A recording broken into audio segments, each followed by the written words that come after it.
Chapter 11. To Scoff, to Reign by Victor Hugo from the book Les Miserables.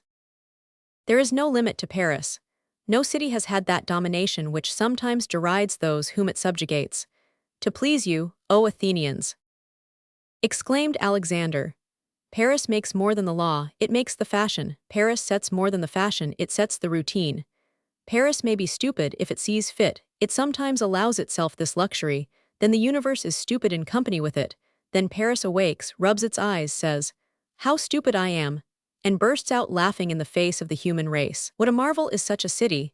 It is a strange thing that this grandioseness and this burlesque should be amicable neighbors, that all this majesty should not be thrown into disorder by all this parody, and that the same mouth can today blow into the trump of the judgment day, and tomorrow into the reed flute.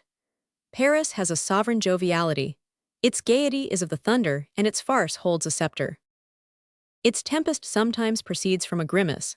Its explosions, its days, its masterpieces, its prodigies, its epics, go forth to the bounds of the universe, and so also do its cock and bull stories. Its laugh is the mouth of a volcano which spatters the whole earth. Its jests are sparks. It imposes its caricatures as well as its ideal on people. The highest monuments of human civilization accept its ironies and lend their eternity to its mischievous pranks. It is superb. It has a prodigious 14th of July which delivers the globe. It forces all nations to take the oath of tennis. Its night of the 4th of August dissolves in 3 hours 1,000 years of feudalism. It makes of its logic the muscle of unanimous will. It multiplies itself under all sorts of forms of the sublime.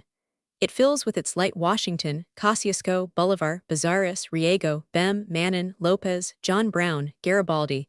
It is everywhere where the future is being lighted up, at Boston in 1779, at the Isle de Leon in 1820, at Pesth in 1848, at Palermo in 1860. It whispers the mighty countersign, Liberty, in the ear of the American abolitionists grouped about the boat at Harper's Ferry, and in the ear of the patriots of Ancona assembled in the shadow to the arch-eye before the Ghazi Inn on the seashore. It creates Canaris, it creates Quiroga, it creates Pisacane, it irradiates the great on earth. It was while proceeding whither its breath urged them that Byron perished at Missolonghi, and that Mazet died at Barcelona. It is the tribune under the feet of Muribau and a crater under the feet of Robespierre. Its books, its theater, its art, its science, its literature, its philosophy are the manuals of the human race. It has Pascal, Regnier, Corneille, Descartes, Jean-Jacques, Voltaire for all moments, Molière for all centuries. It makes its language to be talked by the universal mouth, and that language becomes the word. It constructs in all minds the idea of progress. The liberating dogmas which it forges are for the generation's trusty friends, and it is with the soul of its thinkers and its poets that all heroes of all nations have been made since 1789. This does not prevent vagabondism, and that enormous genius which is called Paris, while transfiguring the world by its light, sketches in charcoal Bouginier's nose on the wall of the Temple of Theseus, and writes Creedville the thief on the pyramids. Paris is always showing its teeth. When it is not scolding, it is laughing. Such is Paris. The smoke of its roofs forms the ideas of the universe. A heap of mud and stone, if you will, but above all, a moral being. It is more than great, it is immense. Why? Because it is daring. To dare, that is the price of progress. All sublime conquests are more or less the prizes of daring.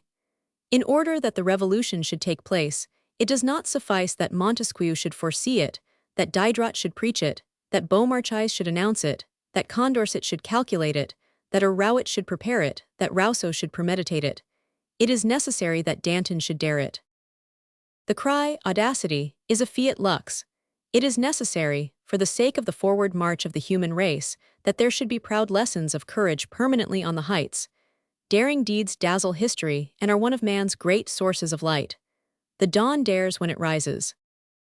To attempt, to brave, to persist, to persevere, to be faithful to one's self, to grasp fate bodily, to astound catastrophe by the small amount of fear that it occasions us, now to affront unjust power, again to insult drunken victory, to hold one's position, to stand one's ground. That is the example which nations need. That is the light which electrifies them. The same formidable lightning proceeds from the torch of Prometheus to Cambronne's short pipe.